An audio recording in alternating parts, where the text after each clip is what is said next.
అది ఒక మారుమూల గ్రామం. ఆ గ్రామంలో ఉన్న గుట్ట గురించి ఎవ్వరూ మాట్లాడరు. ఎందుకో తెలుసా? అక్కడ అడుగు పెట్టిన వారు ఎవ్వరు ప్రాణాలతో తిరిగి రాలేదు. ఆ గుట్ట రహస్యం తెలుసుకుందామని రేణు అనే ఒక యువ జర్నలిస్ట్ ఆ గ్రామానికి వస్తుంది. ఆమెతో పాటు కెమెరా, డైరీ కూడా తీసుకువస్తుంది.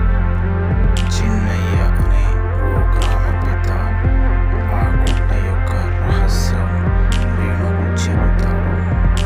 5 ఏళ్ల క్రితం ఆ గుట్ట వైపుకు వెళ్ళిన అమ్మాయి తిరిగి రాలేదు అని ఆ పెద్ద ఆయన చెబుతాడు. అప్పటి నుంచి ఆ గుట్ట వైపు నుంచి అరుపులు వినిపిస్తూ ఉంటాయి అని ఆ పెద్ద ఆయన రేణుతో చెబుతాడు.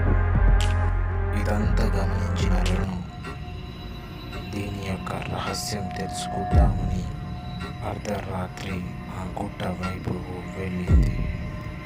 ఒక చేతిలో టార్చ్ లైట్, ఇంకో చేతిలో కెమెరా పట్టుకొని రేణు భయంతో కూడిన ధైర్యంతో ఆ గుట్టలోకి వెళ్ళింది.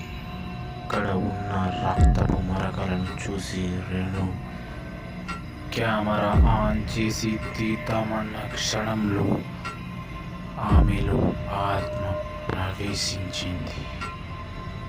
ఆమె కళ్ళు తెల్లగా మారాయి. తెల్లారి చూస్తే గ్రామంలో రేణు కనిపించదు. కానీ ఆ గుట్ట మీద నుంచి రేణు అరుపులు వినిపిస్తాయి. ఇప్పుడు ఆ గ్రామ పెద్ద అయిన చిన్నయ్య ఒక సభ పెట్టి ఎవ్వరూ ఆ గుట్ట వైపుకు వెళ్ళకండి, వెళితే శాశ్వతంగా తిరిగి రారు అని గ్రామ ప్రజలకు ఆయన సూచిస్తారు.